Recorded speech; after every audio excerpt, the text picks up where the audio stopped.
जगतपुरा के जीरोटा ग्राउंड क्षेत्र की सरकारी भूमि को लेकर विवाद गहराता जा रहा है। स्थानीय नागरिकों ने आरोप लगाया है कि सरकारी भूमि पर कथित रूप से मीनाक्षीपुरम के नाम से अवैध प्लॉटिंग की गई और बाद में उन प्लॉटों तक बिजली कनेक्शन भी जारी हो गए। यदि आरोप सही है तो यह केवल भूमि विवाद का मामला नहीं बल्कि सरकारी प्रक्रियाओं की पारदर्शिता और जवाबदेही का भी गंभीर विषय है। स्थानीय लोगों का दावा है कि क्षेत्र के कुछ विवादित प्लॉटों से जुड़े दस्तावेज, रजिस्ट्रियां और पट्टे जांच के दायरे में आने चाहिए। आरोपों के अनुसार इमरान इसाक, रामगोपाल शर्मा तथा अन्य संबंधित व्यक्तियों के नाम इन विवादों में सामने आए हैं।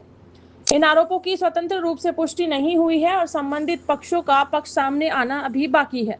लोग सवाल उठा रहे हैं कि यदि संबंधित भूमि सरकारी है तो प्लॉटों की रजिस्ट्री किन दस्तावेजों के आधार पर हुई, बिजली कनेक्शन किस प्रक्रिया और किन अभिलेखों के आधार पर स्वीकृत किए गए, क्या राजस्व रिकॉर्ड और स्वामित्व का सत्यापन किया गया था, यदि किसी स्तर पर अनियमितता हुई है तो उसके लिए जवाबदेह कौन होगा।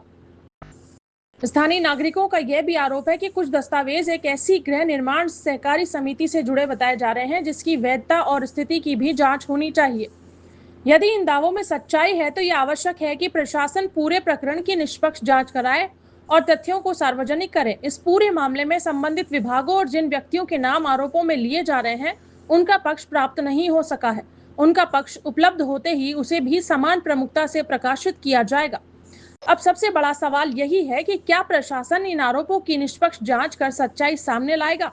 यदि आरोप सही पाए जाते हैं तो कानून के अनुसार कार्रवाई किसके खिलाफ होगी और यदि आरोप गलत साबित होते हैं तो भी जनता के सामने तथ्य स्पष्ट किए जाने चाहिए।